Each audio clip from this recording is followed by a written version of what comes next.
Hey y'all, how's it going? I'm trading the ES futures on a 2000 tick chart with a 21 EMA. So I've got the overnight high up here and the overnight low down here. These are our key levels. And I started trading at 8 Central Time, which is this area right here. And the reason I don't have my overnight low down here, because as you can see, we broke out of here, during the pre-market session still. And so even though we broke out here, we didn't get a real swing until right at 8:30 here, which is this area right here.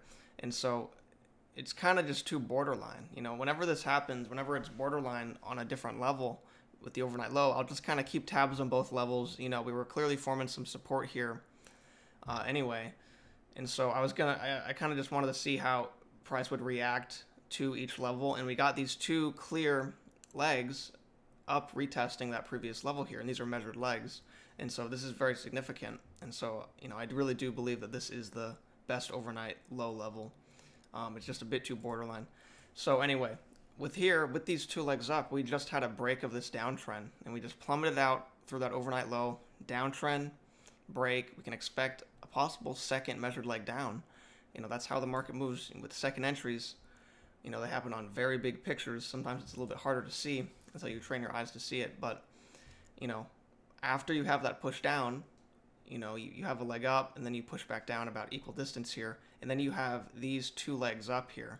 And so even though this leg is clearly more spiky, like more spiking up, and this one is more shallow, they're the same height, and that's the point. So the two measured legs in a measured move, they're not always going to look exactly the same. Sometimes they're going to look like this, where it's a bit different, but it doesn't matter. It's still a measured move. Sometimes it can look a little bit confusing like that. But the point is, you got two measured legs retesting the overnight low. Right after this downtrend had a break, of course you can expect a second leg down. And then look at this. As soon as that measured move is met, I'm just going to jump and point this out. This is a perfect measured move met. Attempt to reverse right after it was met. And so, of course, it didn't fully successfully reverse here, but the point is these measured move levels are very important, whether it's these big ones or these smaller ones. So just wanted to go through that. Now, this trade here, you can see this uptrend. I liked this big picture stuff that was in play. I did have to push it a couple ticks through this trend line, but that really wasn't too much of a concern. I mean, we were retesting the overnight low, two measured legs, bigger structure in play, also fading this range right here, and then still not pushing it too terribly out considering the context. Although I did get it was kind of annoying after it was chopping back and forth, but that's just typical stuff you got to put up with trading. I'm not sure what happened to this channel here. It kind of got screwed up a bit. So anyway, we push on lower here. If you didn't get in on this, you kind of got this failed second entry right here. And considering the overall context, I do think that this looks good to try to get in on. Now, if you entered with a stop order, then that would not be a good thing, because look how far you'd be pushing your target out from these lows. I would want to enter this with a limit order. If you tried to enter this with a limit order, you probably didn't get filled at a good price, but I do think it was good to attempt that. Now, just considering the overall context. And also, one thing I did just blank on mentioning was with this uptrend here, notice you have an overshoot. When you got that spike up for that second leg, it overshot. And that overshoots lead to breaks, which is part of why I didn't mind pushing it out. Now, we push on lower here. There's really no good trades on the way down to this measured move level. We don't even reach the EMA. We reach it here, but it's completely choppy within this range. So unfortunately, no shorts on the way down to this measured move. When we reach it, that just because you reach a measured move level, it doesn't mean you immediately buy. In this case here, you would have won, but it doesn't mean you immediately buy. Like you still have overall bearish bias. You have this, and considering that you zoom out a bit, these two legs are pretty steep even combined. So this is forming a wider channel here. So I would want to see a full-on reversal out of this downtrend first. And unfortunately, you just don't get that. You find resistance back at this high right here, and then of course at the channel highs right here, and then we bounce. It's really getting choppy there. Let me redraw this, or let me extend this. So it's all just choppy within this. I would not want to enter on that, and you're entering right into those lows right after a major measure move was met. And there's something I want to point out here. Second entries two-legged moves, they don't just form out of nowhere. They form off of key level tests. And this major measured move right here is a big measured move, and you just had a strong bounce off of it. So if you go short right here, you're basically saying that you think that the reversal is done after one leg, because even though there's some ticks lower there, this is clearly one attempt to reverse. So if you enter short here, this bar higher there, that's not a significant second leg compared to this first leg. You see what I mean? So it's just not safe to enter on. I would want to see two clear legs. So anyway, we do push on down here though. We push on down to a new low. We attempt to reverse. We barely get above the EMA before turning back down. You can't go short there though, even though it's off this key entry point. Let me kind of extend that. Every time that it breaks out a bit, you can, or whoops, I didn't mean to move it just there. You can kind of extend it a little bit to see how it holds.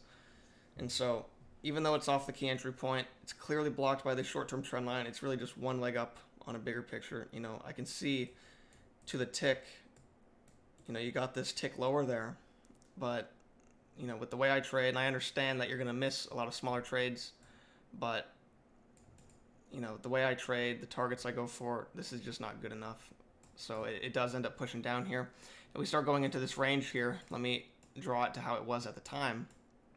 So we had this range, very choppy. Unfortunately, there's no clear entries in it. It's just way too choppy, and there's no clear legs in it.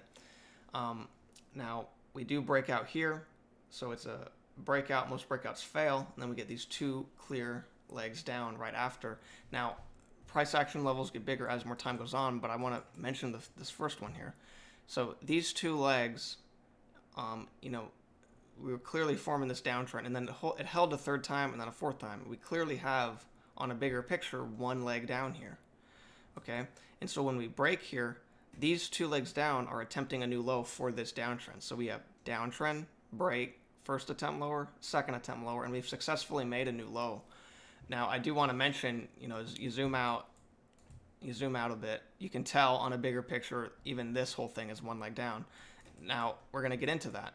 So you got to take it one price action level at a time. This downtrend on this level has a break and a new low, and so you can expect a reversal. Now, and this is a good area to look for a reversal. Earlier I was hoping to get before I started doing this video, I was hoping that we would get a failed second entry pushing into this range here, because even though it's overall bearish, it did play out, and you can look for a reversal pattern. And I'm trying to relate that to what I was saying a second ago, how on a bigger picture it's still one leg down, because on that reversal it will form a bigger picture break for this overall trend down, and then you can look for a bigger picture attempt at a new low. So that's kind of getting a little bit complex. Understanding price action levels, you really just got to dive into the charts every day. Draw all the measure moves, small, big. It really does help to do that. So I kind of forgot where I was. I think it was here. So after that new low, we clearly attempt to reverse. And this, even right here, this would have been a great area to get a failed second entry reversal pattern. But you do have to consider this trend line right here. It ended up holding right there instead of pushing out and offering an entry. And so we push out again, and then this, unfortunately, there's no clear entry to go long here. It's just very bearish. You're inside this smaller downtrend. I would wait on a reversal pattern like I was saying earlier.